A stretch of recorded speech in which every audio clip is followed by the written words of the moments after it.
sure many of you have heard of this story, and if you haven't, you are not going to miss this interview.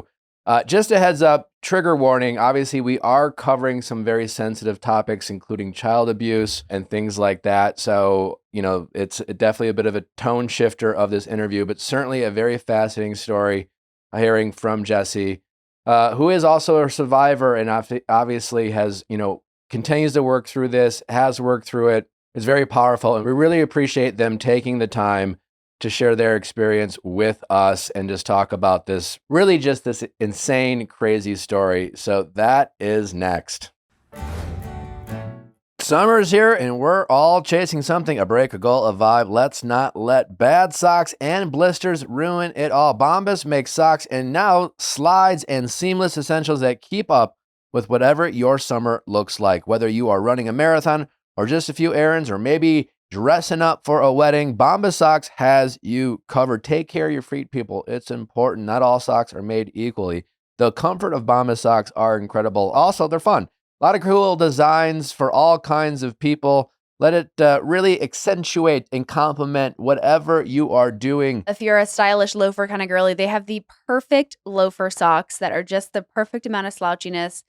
You can't go wrong with Bombas. Everything they're doing is great. They also are just like good people in general because one purchased equals one donated to someone who needs it. So you can feel good and you can help someone else feel good. Head over to bombas.com/VIALL and use code VIALL for 20% off your first purchase. That's BOMBAS.com/VIALL, code VIALL at checkout.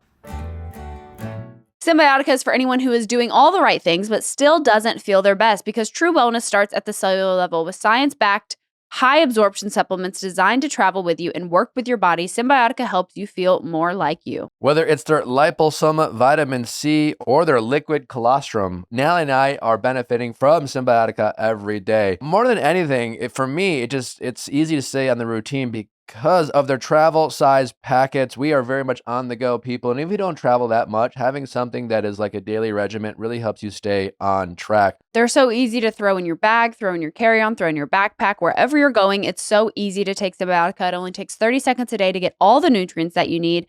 They have formula to support your health goals, everything from energy, digestion, immunity, and mood. And best of all, they all taste great. Symbiotica is one of the most trustworthy brands out there. They never compromise on quality and sourcing. Their products are free from seed oils, preservatives, toxins, and artificial additives.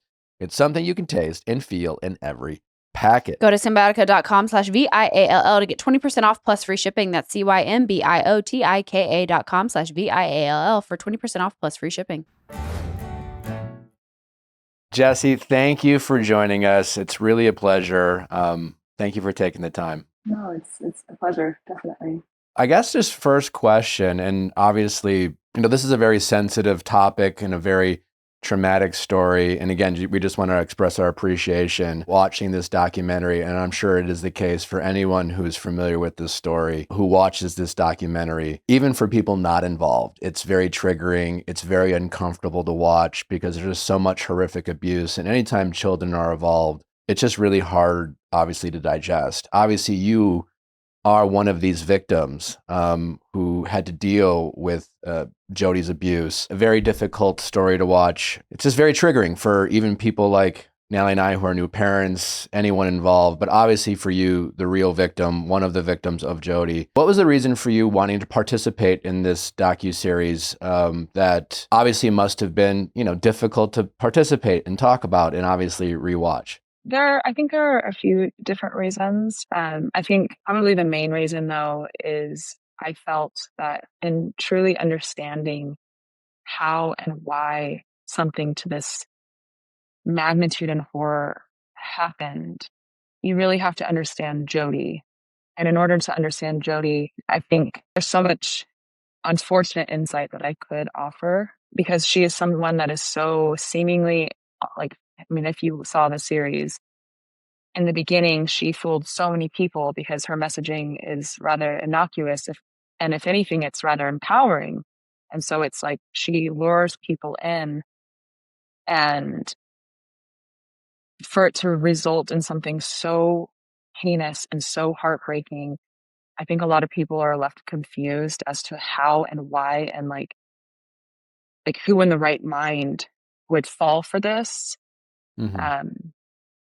But the thing about narcissistic, psychopathic trauma abuse is that it's intentionally made so it's like to be fallen for, you know. It's very subtle. It's very what's the word, little. It's like very little by little. They don't come out swinging. It's not, the first thing isn't like the heinous abuse. It's like first feels very empowering. It feels like she sees you, she gets you, she understands you, she sees the pain. So I felt like I had some insight into her and her methods that maybe other people could benefit from. Yeah, it's interesting that you said that. Like one of the takeaways I got from watching it, you know, even on this show, I'm not a therapist. I'm not any type of professional. We have an audience, and sometimes they ask us questions, and we'll talk about relationships. And Sure. you know, I get therapy. My wife and I do couples therapy. We learn from that experience, and just watching this documentary. For example, you heard Jodi talk about boundaries, right? You talk about, you know, the importance of that. You know, the individual sets their boundaries and then Yeah. communicates those, and that's That's correct. true. You know, it's Yeah, just like these are very, like you said, innocuous, like seemingly, oh, this person knows the language of healthy behaviors and things like that. she's a professional. Yeah, it almost kind of gave me this icky feeling because while I'm Yeah. always very careful to, hey, I'm not a therapist, you know, this is my opinion. I am in no way, you know, take it or leave it type of thing. Yeah. It really just goes to show the power we all have when people come to us in a very vulnerable state, and just how scary it can be, and how easy it might be to influence someone in a negative way. And it's just it's really scary to think about these very positive messages and how they can be manipulated in such a toxic way. Yeah, especially I feel like within this demographic of people, you know, a lot of the clientele may be like disempowered, disenfranchised women. And within the context of the church, the Mormon church, you know, telling a woman that she's empowered and has, you know, she's allowed to have boundaries. Especially, I feel like the word boundary is something that oftentimes is misunderstood. And the way that even in the docuseries, she says, you know, a boundary is something that you do. It's not about the other person. Like, you're not supposed to manipulate the other person. But it also is quite interesting and disturbing to me that, like, I feel like two of the words that she uses so often in this like binary that she presents is that there's truth and there's distortion, and you're either in truth or you're in distortion. And yet her whole method is taking truth and distorting it Yeah. for manipulative purposes. And so she tells on herself continuously and constantly throughout the series, and throughout her like messaging is like distortion, truth, and that's all she is doing. Did you in real time like know what was happening was wrong, or was there just so much brainwashing and you were at such a young age that you were like, I honestly, like, I don't know. I had no idea. I thought what was happening was, I mean, she's my aunt. She's a professional.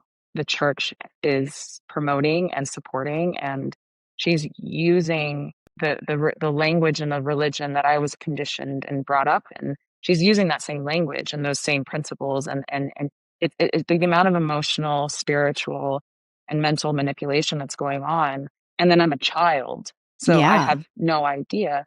And I was like suffering from pretty bad religious OCD. So I was like very much a perfectionist. I was like, I deeply, deeply believed in the Mormon church. I deeply believed in the Book of Mormon. And so I very much believed that the reason I wasn't getting well and that I wasn't getting fixed was my own shortcomings. I wasn't Mhm. praying hard enough. I wasn't believing enough. I wasn't being forthcoming enough. I wasn't confessing correctly. I wasn't asking correctly.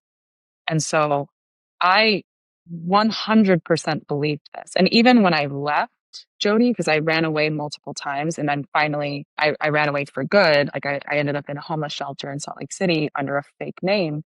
Even doing that, I believed that I was failing. Like I was so weak. I couldn't withstand God's test and that I was a failure and that everything that happened to me was because of that. That's so tragic to hear. Yeah. So even even in your escape and running away, it sounds like it didn't feel like you escaping. It's almost like you internalized it as quitting. Oh yeah. Oh yeah. And I think that very much aligns with a lot of people, like a lot of the conditioning that the LDS Church instills in its members. Of like, you have, even though it's proposed as like you're saved by grace, it's very much it doesn't really land that way in practice. Like, you are very much having to try harder, try harder, try harder, try harder, and if it's not working, it's because you're not trying hard enough. It's interesting with this doc really focusing on Jodi.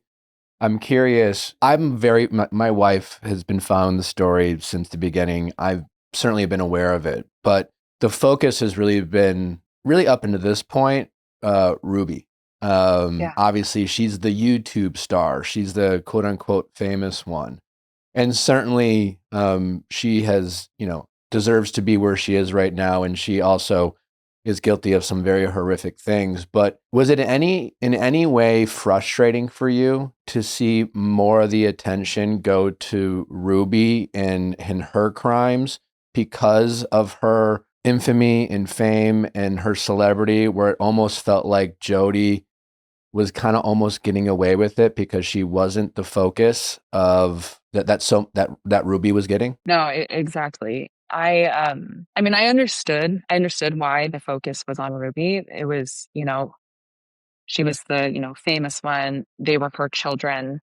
There was documentation of her abuse over the years. Like, by no means is Ruby, like, she's very much accountable for this, but just knowing who and what Jodi is, and knowing that, like, all of this method and this methodology is from the mouth of Jodi. This is like, Jodi is the mastermind here. Ruby made, like, this would never have happened without Jodi.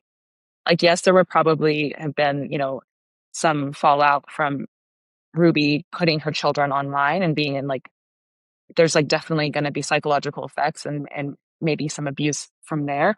But the level of which this abuse was happening would not have happened without Jodi. I fully believe that. And so the focus on Ruby, especially like on Kevin, and like everyone being like, where was Kevin? Where was Kevin? Like, how could anyone do this to their child? And it's like this missing link, this like puzzle piece that finally shows the entire picture. It's like, Jodi.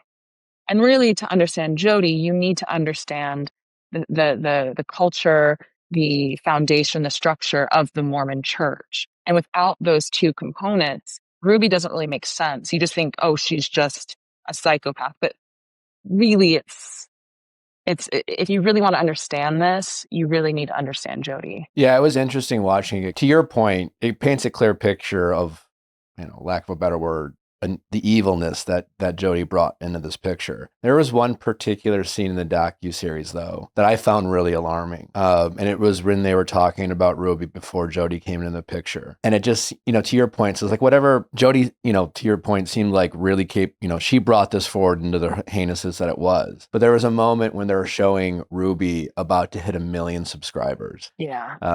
And she's in the car with her children driving, going, I don't know how many miles per hour, watching this, and then losing her shit because she missed the moment of going over 1 million. And it was just like it was sad because, like, we're very much involved in this world of online influencing, and we're certainly aware of the pitfalls and the narcissistic pull that brings people away. But it was like you saw the potential of why Ruby was so caught up in it. And I, couldn't help but wonder if, they always say, predators are good at finding their prey, so to speak. And it seemed like Jodi saw this kind of person who was so easily manipulated because she was so caught up in the fame of being a YouTube star, so much so that she was completely disregarding her own children. Oh, absolutely. Jodi, I think something that Jodi is like unbelievably good at is seeing your weak points. When I was living with her, she would do this thing where she would just start throwing out accusations at you or throwing out verbal abuse and then watching for reactions. And the moment Mhm. something hits, she'll drill into that. And she Mm. is like truly like so incredibly good at this that it's really hard to explain it to people. And so, yeah, I think like the potential for Ruby to become what she became was there. Like she is already this like personality type where like her ego and her fame and like the Ruby show was the most important thing, you know, willing to put all, that's what I'm saying. Like there was still like abuse going on, Mhm. but it would have been more, it wouldn't have escalated to what it was, to the point where it became torture. Like, and I don't use that like lightly. I mean that literally. That was the Jodi was the catalyst for that. But no, Jodi saw that. She saw the potential, and she also saw the level of influence that Ruby already had. She's like, oh, Ruby has this massive audience. I'm going to use that. I'm going to use this. She's very, very good at that. And like you said, like predators can smell this from a mile away. I'm guessing you saw the arrest online, or did you hear about it through like family or friends? So I I was in the middle of moving from Los Angeles to Seattle. Like I was putting boxes into like my U-Haul, and I get this text from my cousin, and she's like, "Hey, how are you doing with the Jodi news?" And I was like, "What do you mean? Like what Jodi? What Jodi news?" And like my cousin and I, like I don't really have a close relationship with anyone in my family. Um, Okay. and so it was just kind of like a, whoa, my cousin texted me, wait, what? Right. And then I Googled Jodi's name, and like, I just started hyperventilating and basically just like not screaming, but like being like, oh my God. And I just like fell over. And luckily my roommate at the time was there, and they are like one of my dearest friends. They're actually about to visit me in Berlin tomorrow. So Oh, they're like, that's great. they were there and just like held me and breathed through it with me, and I was just in a state of complete shock and disbelief, and not knowing what way was up and like what was happening was just like I couldn't process it. Did you ever think that she would face any repercussions for anything she had done? No, I think at one point, yes, when I was younger. So when in 2012, when she was put on probation, there was a Salt Lake Tribune article that was put out that I publicly commented on, and I said, Jodi Hildebrant this is my aunt. She's a monster. I said, like, I promise you, this is not the last time you'll hear about Jodi Hildebrant. And unfortunately, that article has been like since archived, and I can't find that response. But Oh, my wow. family went crazy when that, and Jodi like lost it. I found out years later that she like dropped her son off at my grandparents and left the country after I made that comment. Oh And my God. but I think for my own well-being, I had to kind of put to rest the idea of any sort of, I don't know, vindication on my part. Mm-hmm. I kind of just like had to give up on that, because even within my own family, like there was no accountability, like my parents or anything. There's no accountability. There's no like even just admitting it, or like I wasn't even allowed to talk about it. And That's so wild. for my own mental health and sanity, I had to just like kind of consciously and subconsciously just kind of give up hope that there would ever be any sort of, I don't know, her being held to any sort of accountability. Yeah, it was particularly tough to watch when you told your story. The participation your parents and your grandparents played. Whether they realized what they were doing or they were caught up in their own religious trauma.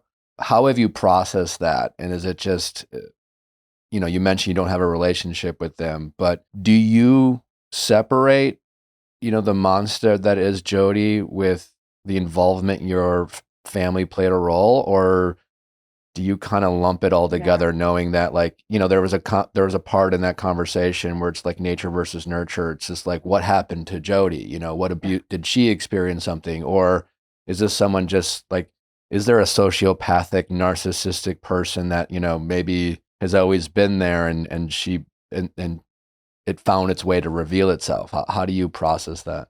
Yeah. I mean, that's kind of been the reason the question of the last, 16 years. Um, I think, at least at this point in my life, I think that it's both nurture and nature. I think Jodi had the predisposition for this, delusions of grandeur, narcissism. I think that was probably like there already. And then that was exacerbated by religion, religious shame, um, and then potentially trauma, probably trauma, just the snowball effect of everything in her life that led her to that point. But I mean, it's hard. I mean, there's been phases of my life that like I'm related to her.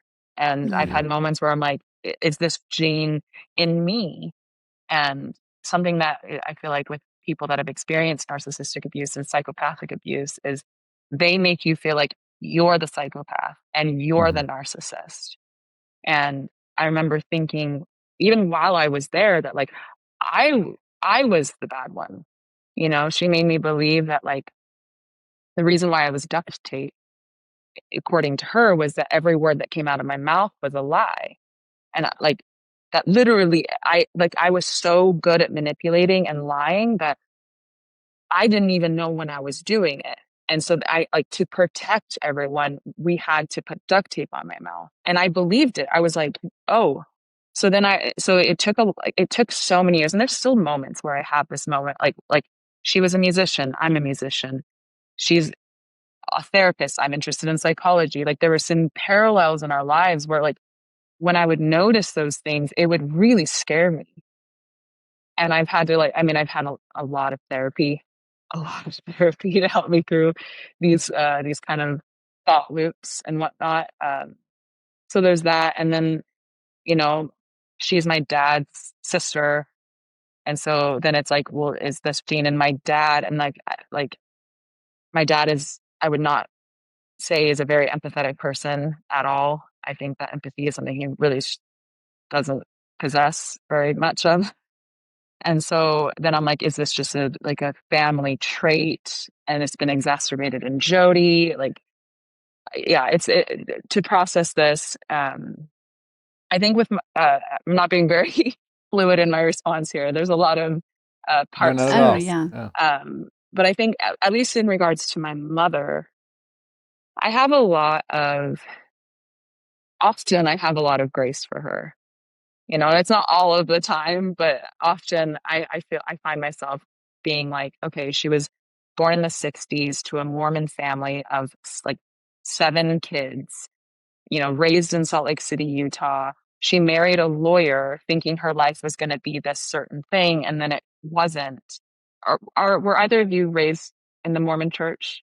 No, but I was raised, I have 10 brothers and sisters, very Catholic. I had generally positive relationship with religion. That being said, fully aware of the shame. I'm not that religious anymore. Sure. Thankfully, I didn't experience many of the traumas that people in both Catholic and so I'm very familiar with the shame. The shame and the intensity and the dogma of religions, like both. For your listeners and for you guys, I invite you. There's a really amazing content creator named Alyssa Grenfell, and she goes into a lot of like the detail about the ritualistic aspects of the Mormon church. She goes into like what happens in the temple, what are these like covenants that you're like really gets into the nitty gritty of like how the church hooks themselves into your psyche and your subconscious and into your life.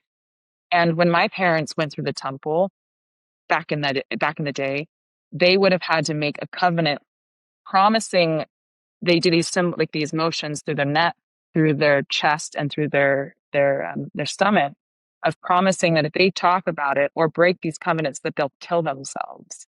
And so the level of psychological control that the Mormon church has on its people, especially I think with the women. Like if I had been born at the time my mom had been born, gone through the things that she had gone through, I probably would have ended up very much like her.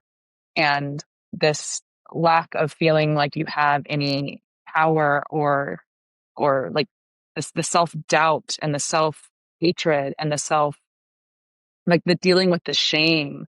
I mean, with like evangelical Orthodox religions, it's very punitive. It's very much like it's very black and white. You're good or you're bad. And if you feel guilt, that must be because you're bad.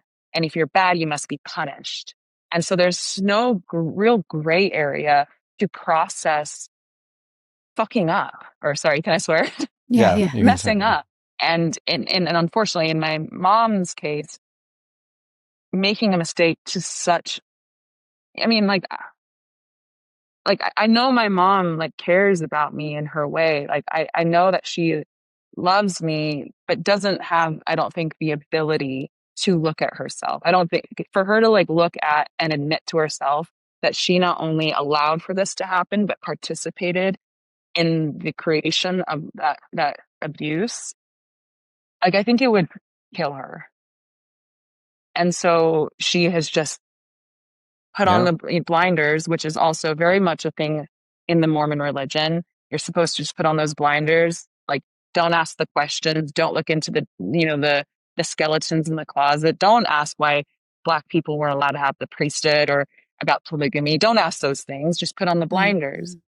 I think my mom is very much a product of that, and it's just so unfortunate that she continues to choose or sit in that reality. Do you think that there's any world in which your siblings or your parents will watch this docuseries?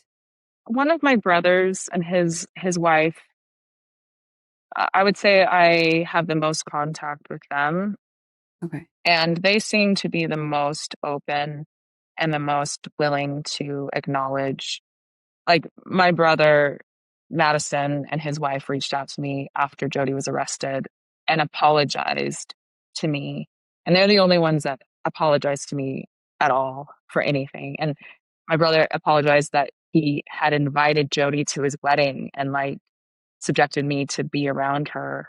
Wow. And, like my sister apologized that it happened, but like, I think it's really common for people to, there's like this weird amnesia that I think happens with a lot of people when they like apologize for the event or like the thing, like they have said that it happened, but then they can't look at their participation or like how they also caused harm. But again, I think that just goes back to like high demand religion and shame. And that's something I wish the docuseries would have gone more into, is understanding how Mormonism is like the bedrock to this. Like you don't have Jodi without Mormonism, and you don't have Right. Ruby without Jodi. So I really wish they could have. I don't know why they didn't. I'm the Mormon Church is their net worth is like $293 billion, and they have like a whole law. They have like hundreds of lawyers. So I'm certain that probably played a big part of it. To me, it all goes back to the Mormon Church. What do you remember? Obviously you told the story of how the dishes and how you didn't want to do them, and you went into the basement, and then you realized that your parents and your family had left you there. Yeah. At what point were you able to tell your parents or your siblings the abuse that you were going through? I had left. No point during my stay with Jodi I wasn't allowed to talk to my siblings. Also, like my parents didn't tell anyone what was happening. So my siblings also didn't really know what was going on. Oh. My friends, I wasn't allowed to speak to any of my friends.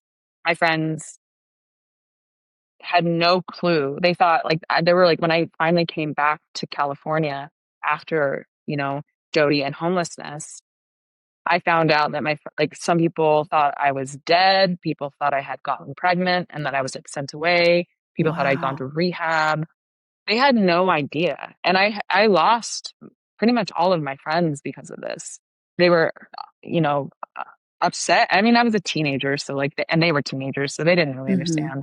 But no, it wasn't until afterwards. There was a moment after I had gotten out and I had been found by a detective on this, like when I was homeless, that my family wanted me to go get a physical to make sure that I was healthy. Because when you're a homeless teenage girl, things unfortunately happened. Mm-hmm. And I found out during the appointment that it was actually set up by Jodi. And this doctor was one of her clients. And he was telling me, he told me that I had no soul. Literally, he was like, he set up this premise as to like how people can have problems with their soul, but I don't qualify because I don't have a soul. Like a medical doctor told me that I didn't have a soul, and that like thankfully Jodi and like brought in Jodi. And I was like so stunned by all of this that by the time I got out of the doctor, my grandma had taken me. I just like lost it and erupted. And I was like so beyond shocked and angry. And then I just couldn't get away from it. And my parents tried to get me back in with Jodi multiple times after everything. They tried to like lie to me and get me into like going to dinner with her, and like it didn't just end, like it continued as well. And then they also tried to get me to do her connections classroom. Like a couple years later, they were like, we did it. It helped us so much. You should do this. And I'm like, are you out of your absolute goddamn mind? Like, so it didn't just, to be able to tell them, like, I remember one time I was telling my brother, he worked and lived with her for years afterwards and basically built connections classroom. Oh, wow. And I don't think he's legally allowed to talk about it. As in like Jodi fashion, I think there were some NDAs and whatnot signed. He participated in that for a long time. And I remember going to him like in tears, listing, I'm like, did you know this and this and this? And tying me up, putting me in a car, making me run, locking me in rooms, duct taping me, starving me. Like, did you know this? And he just looked at me and was just like, that was your experience, not mine. So heartbreaking. There was just no, but again, like, this is the thing that is so, Jodi is so good at disqualifying you in the minds of others. So I was this angry, rageful teenager, and Jodi, would tell my family, oh, Jessi's going to tell you this, Jessi is going to tell you that, Jessi's just angry. If Jessi tells you that, like, she prepared my family, like completely destroyed my reputation, destroyed any sort of sense of credibility. So then when I go and say Jodi did all of this, they would be like, she told me you'd say that. Yeah. And so, and then I'm angry, which just then reinforces this previous identity of being an angry teenager. And so there's no escaping it. It's just a complete circle. Yeah. One part that was particular, and you kind of referenced it early, but as a dad, watching Kevin being interviewed in this documentary, it's hard to process, like, how could this man abandon his children, even if he didn't realize what was going on. But you seem to have grace for him. And certainly the documentary talked about, again, just the power and influence that Jodi had, and just the evilness, and they brought in other people to speak to that. Yeah. How do you see it? Do you see him just as a victim? I mean, like, that's what's so muddy about this is, like, where do you draw the line between like Ruby, predator or victim, and oftentimes is the case, it's very sad, which this documentary alluded to, sometimes the victims end up over time becoming those people.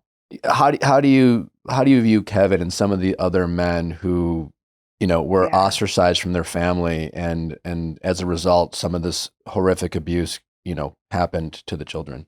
It's so tough. Like, the question I have asked myself a lot even before Jodi was arrested, is like, how do you balance empathy and accountability? Like, how can you hold both of those things at the same time? Should we hold both of those things at the same time? And I lean into the position of yes, because I don't really believe, I think our obsession with punishment is actually something that keeps our punitive system going. But what's the difference between punishment and accountability? And it's difficult to define, I think. Kevin reached out to me when this was all starting, and I spoke. We emailed a few times, and whereas I do think I understand the state that Kevin was in, at least as much as I can as an individual. I don't have children, so I can't understand it from that point. But I understand what Jodi can do to you psychologically and spiritually. Something that Jodi's daughter, like her and I would have talked a few times since. Um, and something that she would say that I think is like, it encapsulates who Jodi is and like the power of Jodi so well is she would say, I can't talk to Jodi because if she told me the sky was yellow, I'd believe her. And that's exactly how it feels. Jodi having her hooks in you, you have no understanding of what is up, what is down, what is right. Like your barometer for any sort of moral compass is just destroyed. And your sense of reality is just completely destroyed. I remember when I first left, I would have moments of, let's say I was driving a car and I would go through a green light. In my head, I'd be like, was that green? Is it green or is it actually red and I'm just seeing it as green? I don't know. Like that, or I would like be using the restroom and I'm like, am I awake right now? Am I awake or am I asleep? Is this real? Like I would have these, and it was constant for so many years of like, I don't know what is real because I thought I understood what was real and then everything was destroyed. And so, I mean, granted, I was a child, like a teenager. He's a full grown man. I'd also, there's also, he has more to lose and there's more things that can be manipulated. You know, his wife, his children, and not just his wife and his children. You know, in the Mormon religion, you have to be married inside the church. And in order to go to the top level of heaven, you have to be sealed and be temple worthy in order to do so. And so if Jodi's like, your temple recommend is on the line, that is serious, serious. That is your eternal salvation on the line. And not only your eternal salvation, but your family's eternal salvation. And so for him to be like, I'm willing to do anything and everything I need to do. And if I need to like go live by myself because I'm told that I'm a threat to my children by a person that is, you know, propped up by the church. And the church denies that she was on any list, but that is complete bullshit, like complete garbage. She was 100% used by bishops as like recommended by bishops to these people. And Do so you it's, think some of them saw her influence and power and weaponized it? that bishops used her power. Yeah, people in high places of the Mormon Church. Do you think they recognized her power and influence and what she was capable of, and used it as a weapon to, That's a influence good their? question. Yeah. It's hard because she's also a woman and women are not supposed to have leadership, like not real leadership roles in the church. I honestly think that to me, Jodi is a cult leader, but she just got caught in like the beginnings of the cult. And I think part of the reason why is because she's a woman and if like she were a man in this position within the Mormon church, I think that there would have been a lot more of that happening. I think she was just really good at manipulating bishops. And also like a lot of the things she used, a lot of the methods, you know, Mormons really want to like distance themselves away from this and not, say that she's not a real Mormon or like this isn't real Mormon doctrine, but it's just, to me, that's just cognitive dissonance, that it's too uncomfortable to look at how close and how real those methods are, like in relation to the Mormon church. So I think that at least like when I was living with her and I would go to my bishop with her and my grandparents, I think she had a lot of power over these bishops and she knew how to manipulate them very, very well. Yeah, that's interesting. There was a really heartfelt part of the docuseries when you talked about the family who helped you get to the shelter. Is there any part of you that hopes that this docuseries reconnects you with them? Yeah. That was yeah, they I think about it a lot. I think about them a lot. And since like thinking about this release and wondering if they know who I am, like wondering if they know who I actually am now. And um, yeah, I hope they see it. Or if they don't see the series, I hope they something within the the trial, my name, something. But I also looked so different, so I'm wondering if they'll even recognize me. I don't know. Mm. But yeah, I hope so. That would be incredible.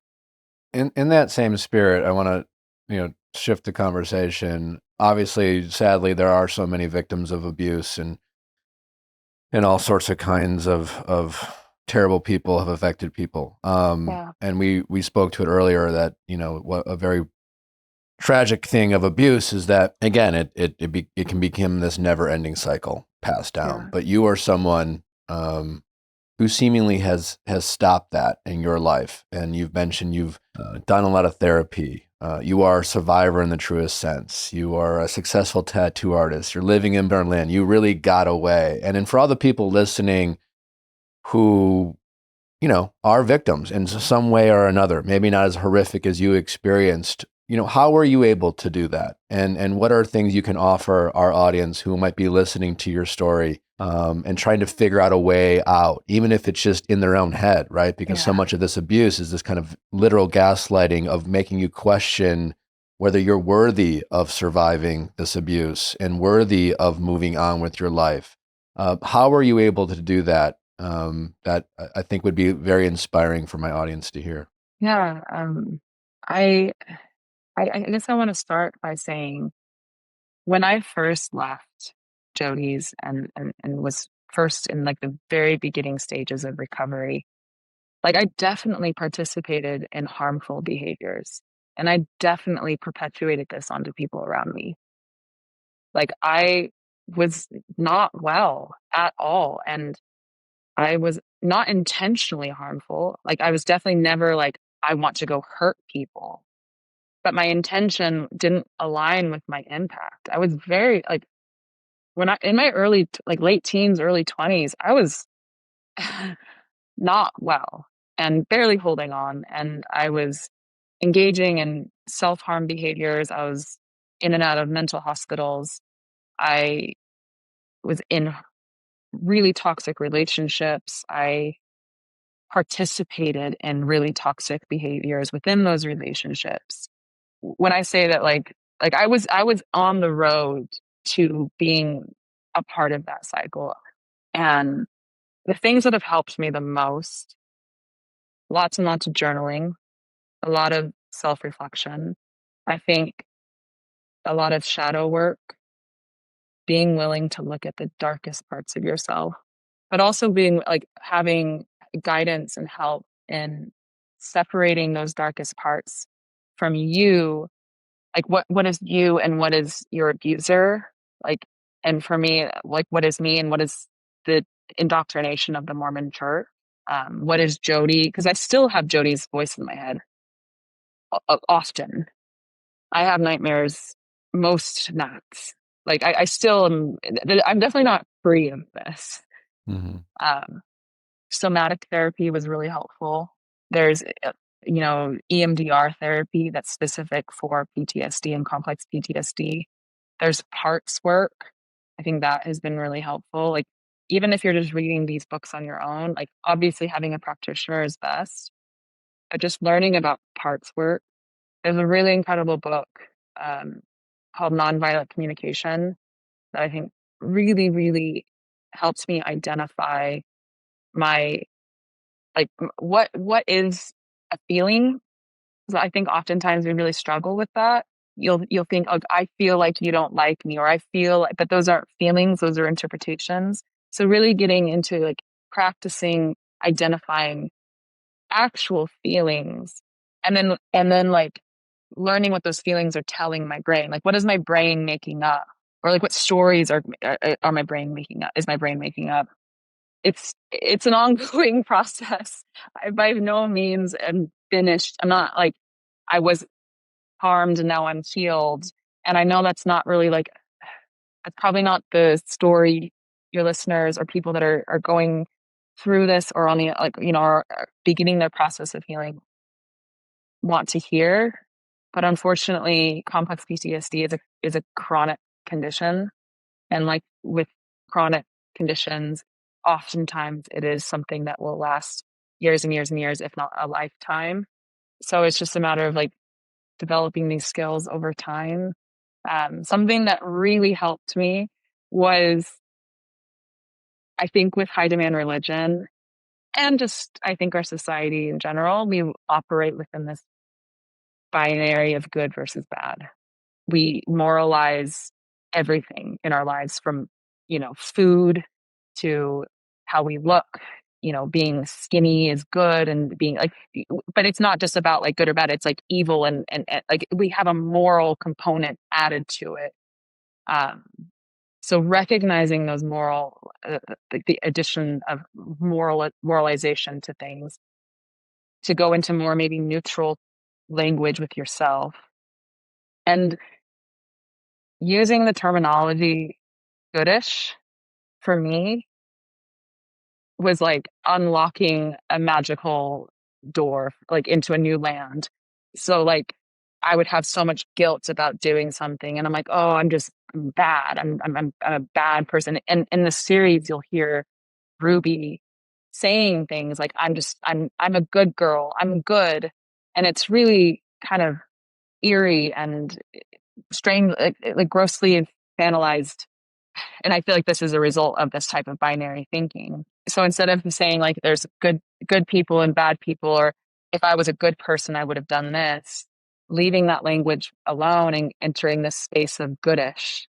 Like a good person may not have done that, but a goodish person would. Like, Yeah.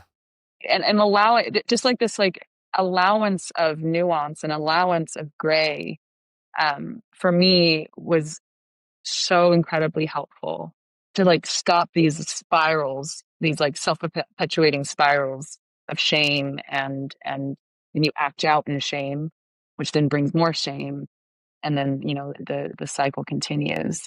Yeah, that's very interesting. I don't know if you're able to answer this question, but Jodi was a licensed therapist. Therapy is something that you really leaned on in your healing and continue to do so. We're huge advocates of therapy, but I do talk to hundreds of people every day who are also in therapy. And it's, this very scary reality of like therapy as a modality can be very positive, but also just like, religion has a positive impact on a lot of people, but often weaponized. And most great things in this world are often can be weaponized for evil. Yeah. You've seen someone like Jodi as a licensed therapist do some very destructive names and hide behind the mask of a therapist. Have you been able to delineate, for the people listening, like, are there any red flags that you're aware of that for people who might be working with a therapist that maybe they shouldn't be? And Yeah. maybe they're not to the degree that Jodi is. Maybe it's just someone who's just not quite qualified or actually helping this person out, but the person's just showing up for therapy and like, I'm in therapy. And it's just like Yeah. 2 years later, like, I'm still talking about the ex I can't get over. And it's like, well, that, maybe, Sure. maybe, but have you been able, you've seen the extremes of both sides of what therapy can do from a harmful standpoint and how Yeah. it can be a life-saving thing. Do you have any wisdom to pass along or observations you've experienced seeing both of those extremes? Yeah. I mean, not only obviously Jodi is one of the most harmful therapists, I think, probably in existence. I've also had a few other therapy experiences that were quite harmful as well. And I was pretty afraid of therapy for a long time. And it was so frustrating because I knew cognitively that therapy, like not every therapist is a Jodi, and that I needed help with processing what I had gone through. But the fear of seeing a therapist was so strong that it also kind of trapped me for a long time. And I went the route of just like doing my own reading, just reading as much self-help and as much, you know, therapeutic like resources as possible. I think things you can look out for. think learning to trust your gut. And I know that's so hard, especially when like if you're in a space of like you don't know what's right, you don't know what's up or down, you don't know what reality is. I find for myself there's like this kind of spinning sensation that I get in my head when someone's being manipulative. And I've learned just over the years that like when this kind of sensation happens, that there's something going on. Like not everything is being honest, or there's like some deceit happening. If you feel bad afterwards, and not like if you feel like that was heavy or that was hard to process or that maybe that was sad, but if you just feel bad afterwards, probably a sign that they may not be the right fit for you. Yeah. Also, I think getting a knowledge of specific types of modalities, because there's so many types of therapies, and so maybe doing some research in those modalities specifically, and having maybe like a baseline understanding of what you're supposed to be learning within those modalities. And if like what your therapist is doing doesn't align with that, then also another sign that's probably not the best. I had a therapist once break HIPAA with me. I had a therapist, like it was after Jodi, and I went to her as a recommendation from the church. And I started telling her the story of what Jodi did. And she's like, stops me. And she's like, I've heard this before. And I was like, okay. And she was like, yeah, do you have an aunt? And then she like said one of my other aunt's names. I was like, yeah. And she's like, I was seeing her while this was happening and she would tell me about this. And I'm like, What? pretty sure that you shouldn't have said that.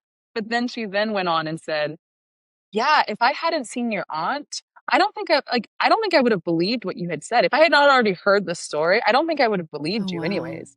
And I was like 19 or 20 at this point. And I remember just like sitting there being like, what do you mean you weren't going to believe me? And that was the first time I had ever had the thought that like someone that had no contact with Jodi, that hadn't been like corrupted by Jodi, wouldn't believe me. Yeah. And so like I never went back to her. Like that's a pretty Thankfully, yeah. glaring, breaking of trust. I had a therapist once try to get me, like he intentionally wanted to get me angry to like bring out the real stuff. Like he Oh, that's literally weird. told me that, and I was like, that sounds No. like what Jodi would do. Absolutely not. Like, not ethical. It's hard. It's expensive and it's hard, and you have to continue to find the right one. I know it can feel so discouraging. And I also think this idea that everyone needs to go to therapy, I kind of don't really believe that. Like, I think that people can benefit from self-analysis and analysis in general, and like learning skills. But there are ways of learning skills and having self-analysis that doesn't necessarily involve spending $150 a week. Like, yes, I think there are definitely certain types of maybe neuroses or conditions that would greatly benefit therapy. But I think this blanket statement that every single person needs to go to therapy, I don't necessarily agree with.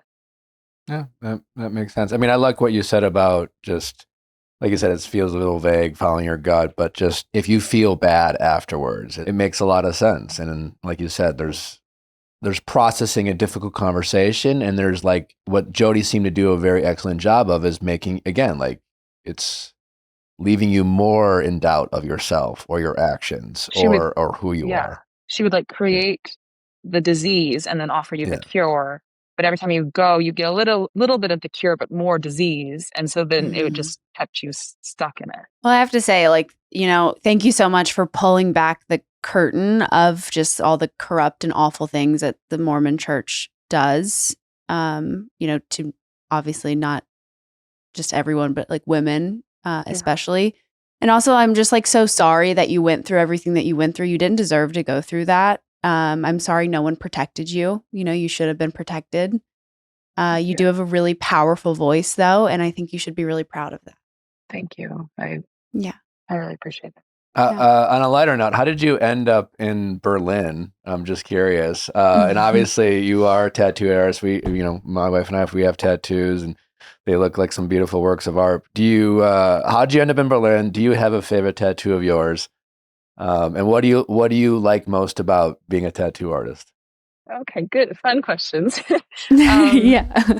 Berlin, I've wanted to live in Berlin for so long. The first time I came here, I think it was 2017, I think, 2018. And I just immediately fell in love with the city. And I would keep, for the longest time, I had like an S-Bahn, like a transit ticket in Mhm. my wallet.